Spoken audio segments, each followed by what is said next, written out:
All right, we are joined by Antonio. We've been working together for a bit now, and we're going to go through more as to how he actually scaled his business, what his actual backstory is, systems in place, the actual methods he used, and of course, his journey so far. So, Antonio, I'll let you introduce yourself. Let us know, how did you get into the space and how's things going? I've been in this space for like 5 years now. Joined yourself. I think I've been with you for 9 months now. So yeah, it's been a long journey, but the last 9 months have been like pretty kind of transformative, if that's the right word, in terms of the business and stuff like that. So yeah, man.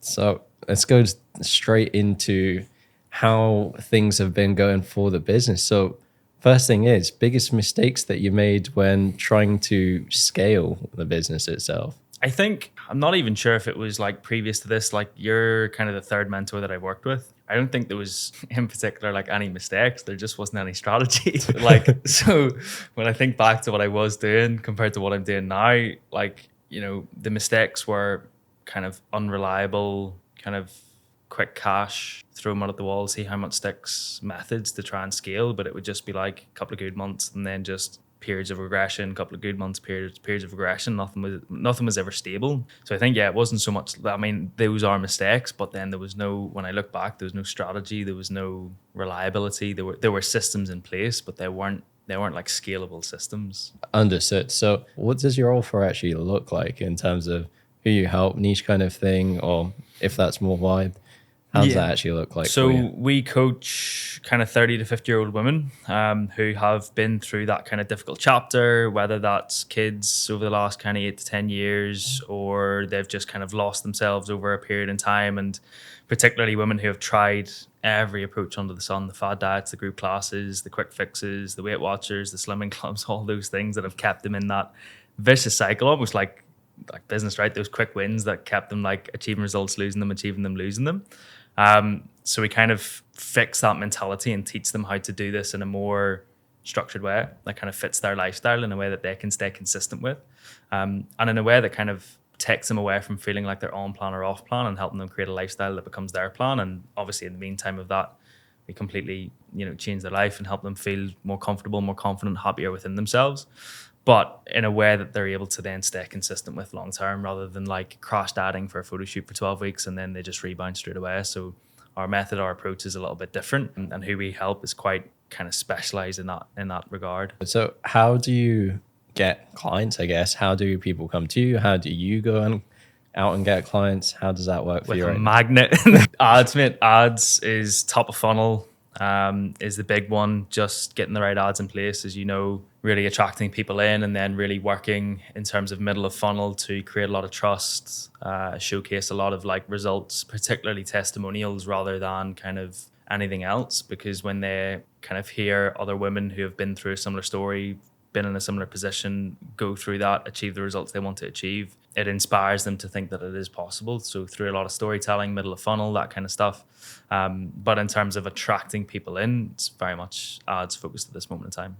Got you. So have you ran ads throughout the business's life cycle? How did it start? Why did you move into advertising? No, I'll never forget the kind of a mentorship event I went to maybe like 3 years ago. One of the topics was like boosting posts, and it was as surface level as stick £5 behind a reel, and was at the time, was it cost per profile visit? If that drops below 30p, then it's fine. Just keep it. Right. So that was as much as I was doing.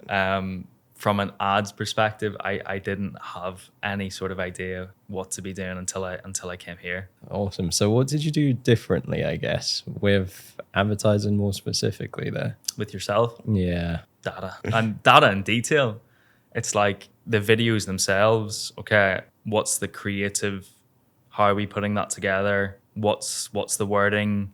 How are we filming it? What's the tonality? How's it being delivered? Like the nuances of that 30-second video is incredibly precise and incredibly intentional. And then when it's launched and when it's live, the data that's being tracked on a daily basis behind the scenes and what to look out for And simply just monitoring that on a daily basis and looking at those patterns and the trends and knowing what's good, knowing what's not good, and when to cut and when to keep something moving. Like those have been the big shifts, and making sure that you're not just boosting random reels. You're actually, there's a structure to it, and there's a system to it, and there's a strategy to it, that when you get it right.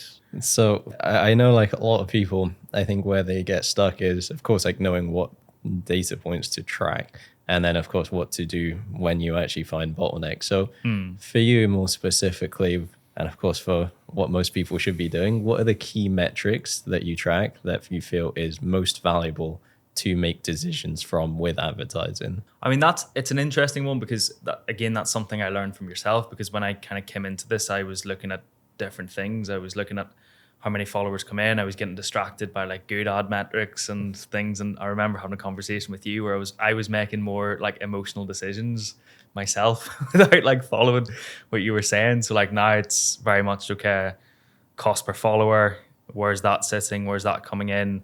Then the conversions, I think the behind the scenes conversions as well, like, you know, in the ad sheets we track cost per follower, cost per profile visit, and then that equates into cost per call booked, cost per call taken, cost per acquisition, ROAS, etc. But then it's behind the scenes of the important data as well. What is the setting data, which is like, what's your response rate, what's your conversation to call booked rate, where are those metrics sitting? And then you can really start to see, okay, yeah, people are landing on your page and it's a good cost, but then between them landing on their page, getting a call booked, closing them, where's that information? So there's so much with it. I guess to answer your question, most important ones, cost per follower, cost per call booked, cost per call taken, and then all cost per acquisition. all the numbers in between. Just going through my ad sheet, right? Not a great question, because as you said as well, it's all the other numbers that matter as well. The setting numbers, show rate, close rate, qualified calls taken,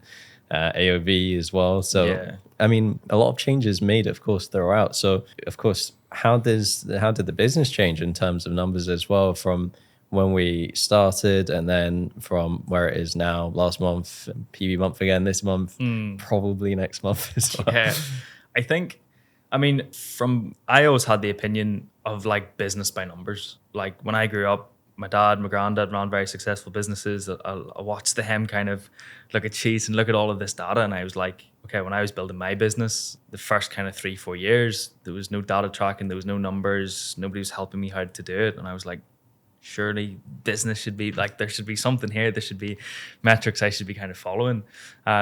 So then coming to yourself, the first thing was, here's how we do it. Here's the sheets. I think 2 months before I started with yourself, I created my own sheets and tried to kind of do that sort of stuff. And I remember on our first call, kind of ran you through some metrics and you were like, okay, cool. Like, but let's take it a little bit further. So you had that foundation. And then when I came in, it was like just understanding the business, seeing where those numbers were, seeing where response rate was, seeing where, all of those things. I wasn't even running ads before I kind of started. So there wasn't even all of that data to start off with. It was primarily, I wasn't getting any calls booked. So that was like, what's the setting process? You give me your script. It booked 40 calls in the first month. This is insane. Before I'd even signed up, it was crazy. And then, we got all of those metrics in place. And then they've slowly improved over time. I think to answer your question on how have those metrics improved, the most valuable thing is like understanding and knowing really quickly where the little bottlenecks are, where the little constraints are, and what the focus needs to be. So it's like 2 weeks ago with Sam, it was like, okay, you don't need to worry about anything else apart from just shifting your offer, getting AOV up, and then once we tick that, we can go on to the next one. Yeah. If it's like cost per call booked, okay, or if it's something like one metric I'm working on is the setters, which is call offer to call booked, is never kind of where Alessandro wants it to be. So it's like, okay, how do we then work on that? So all of the metrics are slowly improving and we're slowly getting them up. But the most valuable thing is knowing where to put the efforts in and knowing where to put the time in that's going to move the needle in the biggest way. Yeah, 100%.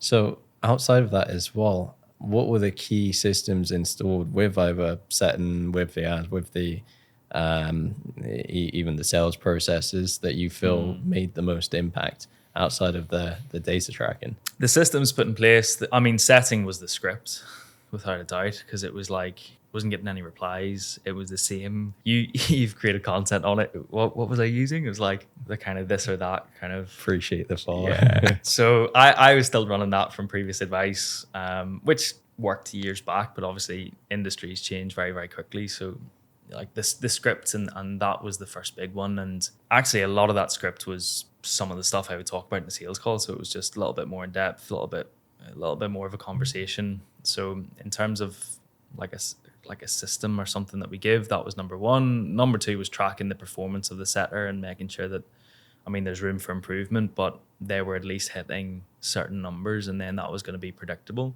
In terms of ads, what you gave me a couple of months ago in terms of that kind of flow, I'll not give too much away. But yeah, that was a massive game changer. And again, it's like just following through with what somebody tells you to do. Like, I think everybody's guilty at times of like doing things, not doing things, but with, from the get-go, from the moment you give me that script in the DMs, or your setter give me the script in the DMs, I don't know. But the moment I got that and I've implemented every single thing, and if you just implement every single thing, it works. So with the ads, when I got it through, I was like, right, he hasn't just put this together for no reason, follow it. And then it's just that system in place. And then with the sales, I mean, yeah, I had a call with James, and he's the guy, he's a good lad, and he was like, I've no idea how your close rate's even where it is, to be honest. It was that blunt.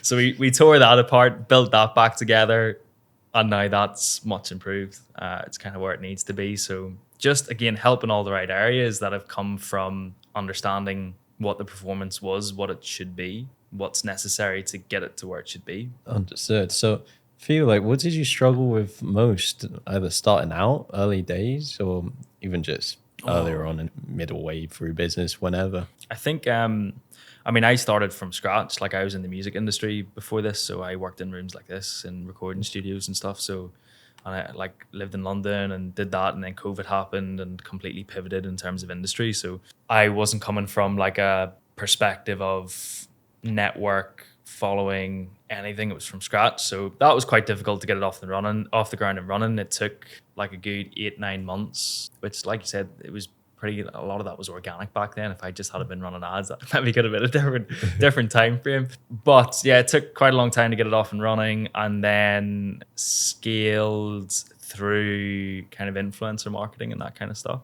which I found to be very profitable but very unreliable at the same time, because audiences have completely different trusts and engagement, and I don't know what the right terminology is, but maybe buying capacities. I don't know. I had some that were really, really good, and they were very inspirational, and that brought in, from a business perspective, that brought in a lot of profit, because the margins were really good. Like, there was no spend, so it was a really profitable way to do it. But then humans are ticking time bombs, and eventually somebody's gonna stop, and what happens then? So it wasn't a reliable thing. So it was like, it took me a long time to build it, and then I had a bit of success, but then the success would come, and then over the course of like 6 months, you could just see the revenue drop, and then it would make a change, get another good influencer on board, it would go up, and then it would just drop. And then it's funny, whenever I look at things over the last 8 months, it's been the first time in 5 years of business where it's just been steady, and then we're starting to grow, rather than like, it's crazy. And we've noticed that from a lot of people who've come to us with similar situation, influencer marketing or organic in terms of just content, or even it has just been referrals, as in like some people have just gone through referrals.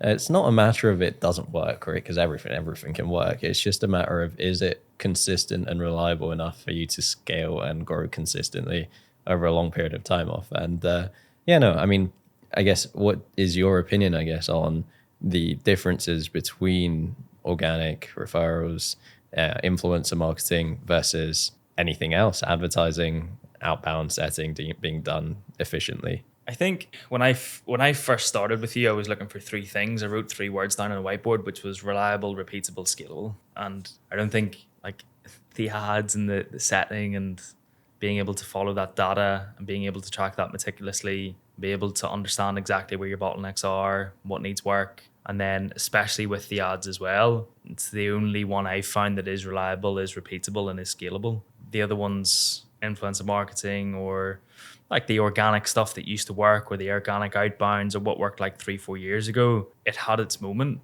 but I don't think there's much of it now that is it's maybe repeatable. I just don't think any of it's scalable. I think that's the one that it really doesn't, because it doesn't tick all three. I think ads, what we're doing, is the only one that ticks all three of those boxes. Yeah, we look at it the exact same thing as well. It's like, is it consistent enough? Is it reliable? Is it scalable? Absolutely. And is it profitable as well? So it's like, technically, if ads can tick all three, it's just when organic / anything else, right, content, it's not that it shouldn't be there as like a base and initially, let's say, to get the business up and running when there is no cash flow in the business. It's not that it shouldn't be there. It's just that after a certain point, when you get to those like 10K months or 20K months, whatever it is, right, it just becomes the second acquisition channel naturally, right? Yeah. It's just how far you want to take it as well with organic and how patient you are on a long-term game. Yeah.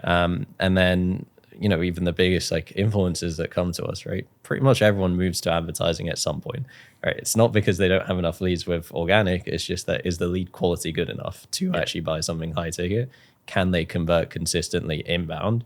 Usually is a no. It's like, if very much is just up and down. And then next thing is like, do they want another base with which is profitable and consistent, reliable and scalable? So outside of this as well, what do you feel this industry is pushing out there that is either not true, myth, absolute BS? Like, what do you feel that there is out there right now that you don't agree with, let's say? We I actually had this conversation with a friend of mine the other day. I think the term, in a capacity, it works. I think, like, I don't know if I want to say that.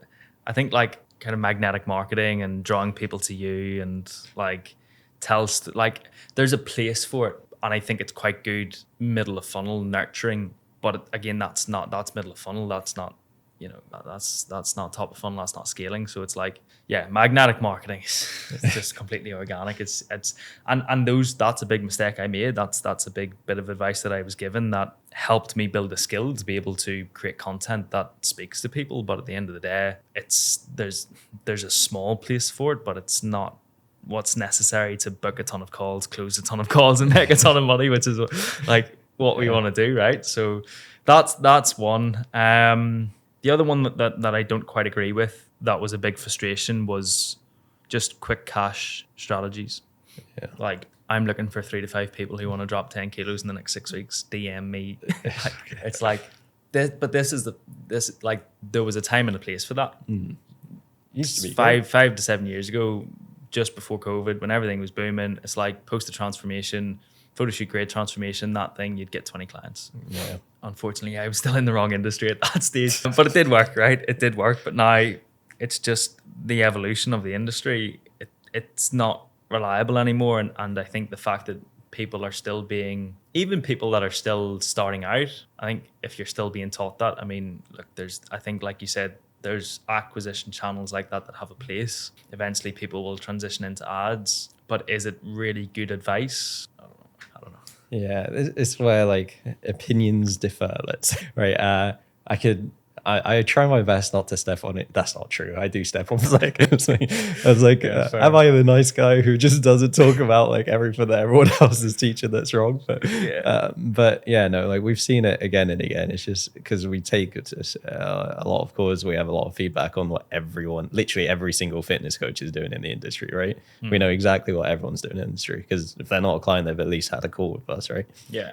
Now, what we've consistently seen is that like the idea of, you know, clients can just come through to you with a basic system where it's just like super, super watered down, diluted what was working a few years ago. That working for every single one of their clients is like an absolute lie. Because it's like, if what we've seen in a lot of, let's say, mentorships is it's just got a lot of high volume of clients. Of course it's going to work for like 5-10% of them. It's like, of course it is. And those are the flashy testimonials where it's like, okay, this is the thing that magically works. And then if you look at the percentage of the success rate on those things working, where it's just buzzwords and keywords, like, okay, magnetic marketing or like organic content system, which is magically, and even email marketing, it just absolutely kills me. It's like, I haven't seen like more than a 10% success rate on email marketing in years now, like in absolute years. And even like DM ads, honestly. Like DM ads is like a very, very specific place for this, and it's being pushed out heavy still. Like back then, I'll tell you now, we grew our fitness business like heavily, heavily on just DM ads. It was like, doing 6 figure months on just DM ads, right? Now, if we thought that was still like a great strategy for like everyone at every stage, we'd 100% be like, this is the way. Yeah. It's just that it's tapered down heavily quickly, and it works for a specific situation because you need more spend up front. And profile visit to follow ads top of funnel is more profitable with retargeting into a cool funnel or webinar more specifically, right? And DM ads, like that can have its place. Then it can have its place for specific people. For the majority, no. Yeah. What do you think's the main reason why those things filter out? Market maturity. Yeah. It's like purely market maturity. It's like everyone knows. I mean, a lot of people in the B2C fitness space, like people looking to improve fitness, know the idea of like the transformation post with like a CTA on it. They know the idea with like, I'm looking for this many people, right? Yeah. And it's more of a meme now than anything else, right? And they know the idea of like a setting conversation to sell something. So it's like it has to be very, very sophisticated to work around that, or you just have to adapt with like what originally worked. It's like, can you force good content and very, very well structured content for a specific niche of people to make sure that they relate to your thing and convert from your thing? And then can you make sure the bottom of funnel buyers go straight to what they want to see, which is like a calendar? Like people with money, the higher ticket guys, they don't want to really, once they've seen enough, they make a buying decision. It's like how referrals work, right? Yeah. So technically testimonial retargeting is the one of the highest value plays after you actually have a top of funnel consistently with traffic profile visit, which is the cheapest top of funnel. Yeah. Seen a lot of, obviously, like you said, with that, you'll see that coming up back end. But since introducing that, closings it's just people with more intent. Yeah. Because they've seen what they need to see. Yeah. The call outs top of funnel it brings in the good people, and then the call funnels converts to good people after you have enough top of funnel. But then with a good setting process, the top funnel can run you up to 6-7 grand a month in spend. Yeah. And then be very profitable at 5-6x's as well. So for you as well, like what would you tell your past self, let's say 1, 2, even 3 years ago? Find Asri sooner. No, I think I've always kind of said, I think you've got to go through these processes. You got to make the mistakes. You know, somebody asked me recently, what made you kind of go so far into tracking and data and that kind of stuff? And I think like they're all like market maturity. There also is an element of like entrepreneurial maturity and like just growing as and being more level-headed with everything.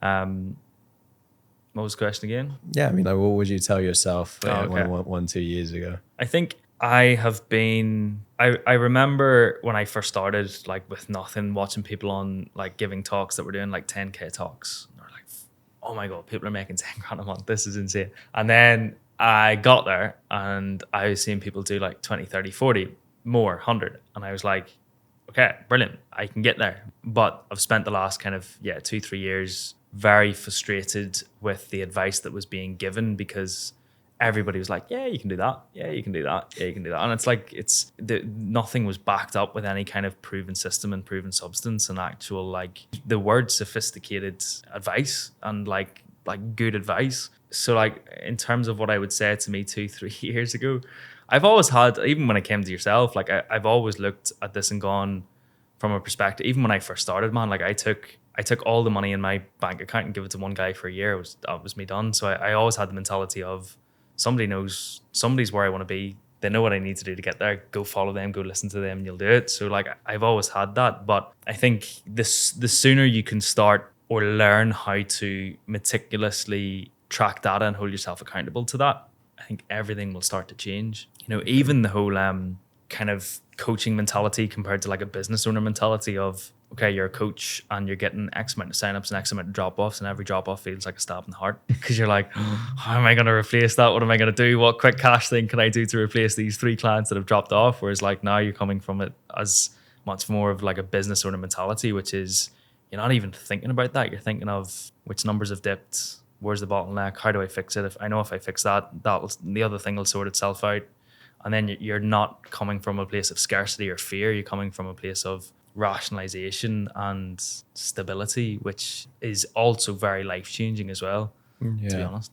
I agree. I mean, like, I'll tell you, a lot of the people that came to us as well, it was more of a situation of, they were great coaches. They know how to coach. They know how to get a result, get a transformation, but they didn't know how to run a business, as in like build a scalable, data-backed, evidence-backed business with proof, with systems. And that was like, for most people that came to us, I don't think it was more fierce. You had a base foundation. It was most people, they essentially are very good coaches and not as great business owners. And I think data on its own is probably the biggest foundation for them to be like, okay, this is where the actual problem is for me to scale the business. So for you as well, I guess, where do you see yourself in the next year or so? It's good because now I can finally see how I'm going to get to the numbers that I want to get to. I'm going to get to the 50 grand, the 100 grand and beyond, because you can see, again, those three words, right? Reliable, repeatable, scalable. They come in that order for me as well. Okay, is this thing I'm doing reliable? Can I keep up with this? Can I keep doing this? Okay, is it repeatable? Will this produce the same kind of numbers? And then, okay, can I drive more behind this? So now it's what we're doing is like just drive more behind it and keep going. It's like, okay, I can now see very much so that I can get there. So it's a very inspired place to be in. And it's finally not, I hope I can get there. I know what I need to do to get there, which is a good place to be in. Good stuff. So, I mean, final questions, I guess, for you. Normal people questions. It's like best purchase under $100 that changed your business / life. Best purchase under $100. Yeah. Don't know, mate. I'd say under $200 because it changed the business. Can be software, I guess. I would probably say, I mean, I'll give you two. Just started using Claude Cowork the other day. It's just unbelievable. It's like, you'd say that. It just created something for me that I used to pay somebody 250 quid a month to do, which is insane. And I paid it 15 quid for a month. So that's insane. The other thing would be like, I mean, in terms of little bits of equipment, like just what's interesting, I used to use like videographers and editors and really polished content and that kind of stuff. And again, would have paid like 500 quid a month to kind of have that rolling and 12 reels a month, whatever it was, which was good at the time, but went and bought one of those little kind of DJI cameras. Yeah. It's just like, and then the little clip-on mics. And in terms of like just off the cuff content, even like the majority of my ads are like that are doing really well. It's just selfie style come from that little stick. So I'd probably say that because that was around 200 quid, I think. Been thinking of getting an Osmo Pocket for ages now. So it's yeah, I think I procrastinated on it. It was actually my girlfriend that bought it. I used it as well. I bought the mic, she bought the camera. But yeah, I was thinking about it for about 2 years, and then you get it and you're like, why didn't I do this sooner? Yeah. Well, Claude Cowork, interesting. Very trendy topic right now because we're rinsing it right now for everything. We've literally replaced so many things in every VA role and everything we were planning on hiring a VA for. Even, by the way, we're working on it down to data tracking as well. We're like pretty nearly automating that with Cowork. Andy Naylor's already smashed it. Like every single Instagram follower, every single insight on every single ad on a daily, it's a scheduled task. I'll show you. Yeah, good. I'll show you. It's insane. But yeah, outside of that, like pretty much everything ads wise as well, dashboards and all of this, we basically like CRM'd our entire business with Cowork. And for you as well, what do you think the most valuable thing you think you will automate soon or you've already used to automate, used Claude Cowork to automate? I mean, it was Sam that it's funny, I heard it from somebody 2 weeks ago and then I asked Sam a question. He was like, Claude Cowork can probably do that for you. I was like, okay, that's interesting. So I used it to create like a personal master finance sheet where I'm literally tracking absolutely everything that I'm like from profit and loss sheets and balance sheets with inside the business to like personal expenses and just I again data, quite like those numbers. I want to be seeing absolutely everything, and within 5 minutes it had that created, and then you can just refine it. It's insane, absolutely insane. Quick tips on Cowork as well. Host anything that you make, like it gives you a HTML file. Host it on Vercel, VRCEL. And then it also updates that, so it doesn't have to make a new one every time, or update your sheets if you're using that. And then next thing is voice note everything. Use Whisperflow, like WISPR. I've seen that being ads. And then Scribe if you're SOPing stuff. Like literally just button, every single button click, it SOPs it like with a screenshot with exactly what you clicked on your Chrome thing.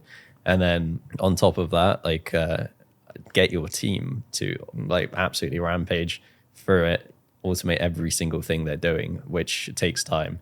So for example, like the reason why our team is just like absolutely flying with co-work right now is just because we made it like a mandatory 1 hour block kind of thing on every single day to build whatever you are about to do in the day with co-work.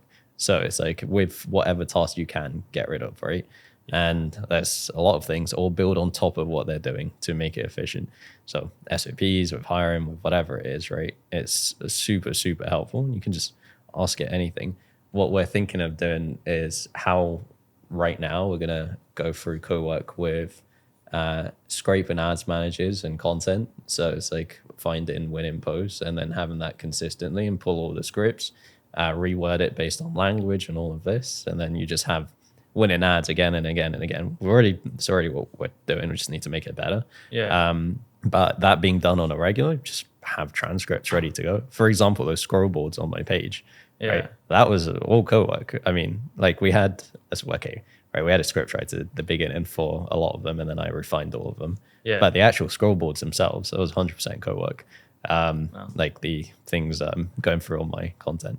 So, and they're working well as ads, so I can't say bad idea. We'll need to go through that, man, because it's, I mean, I've only just explored it, but like you said, it's I guess knowing how to use it and knowing how to use it properly, that's the big one. It's insane. So last thing as well, biggest piece of advice you would have for anyone else that was stuck in the same position looking to double, triple their business profitably? It's interesting because I know quite a few. It's I think there's a lot of interesting advice out there from a lot of quote unquote mentors, and I'll answer it and then I want to ask you a question as well. But I think you've got to really ask yourself, like, what are you doing? Or are you just a really, really busy coach, or are you actually running a business? And I don't believe you're running a business until you have a comprehensive understanding as to the ins and outs of that business across the board on every aspect.